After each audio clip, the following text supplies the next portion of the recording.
Ne l'oublions pas, frères et sœurs en Christ, bien-aimés, auditeurs, auditrices, la souveraineté de Dieu n'entre pas en action.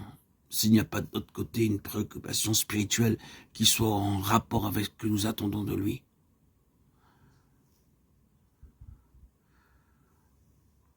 Par le Saint-Esprit, Dieu réagit au sein même de son peuple, de son Église. Sous la pression d'esprit, on se réunit pour prier. Et c'est un vrai spectacle que celui de cette assemblée qui s'unit contre un seul homme pour jeter à Dieu sa supplication. Comme un seul homme, il prie le Seigneur. Seigneur, les hommes ont porté atteinte à ton témoignage.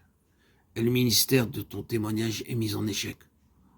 On veut le circonscrire, l'entraver, le restreindre, couper court à son développement. C'est peut-être la fin à brève échéance. C'est le constat. Or,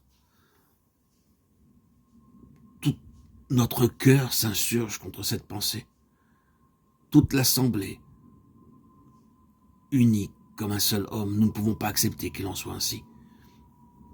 Il y a quelque chose en nous qui proteste et qui déclare qu'il ne doit pas, qu'il ne peut pas en être ainsi. Mais qu'au contraire, ce témoignage doit avoir ses coups des franches et que le ministère de ce témoignage doit être rendu à la liberté. Nous croyons tous ensemble, unis, que c'est là la volonté de Dieu. Notre cœur nous en rend témoignage.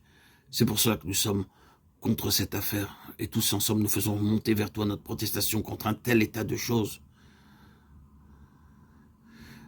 Ton témoignage ne doit pas être mis en échec.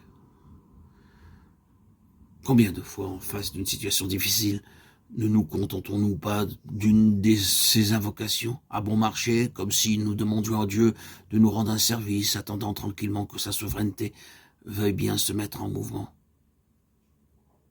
Frères et sœurs en Christ, ce qu'il attend de nous, au contraire, c'est que, sous la pression de sa propre préoccupation à lui, nous nous laissions saisir par la solennité de l'heure et nous nous livrions tout entier, corps, âme et esprit, pour collaborer avec Dieu par la prière et clamer vers le ciel notre détresse et nos supplications.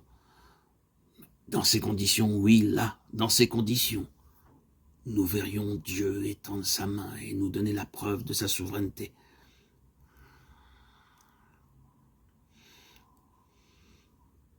Ainsi, sa souveraineté pourra rentrer en action.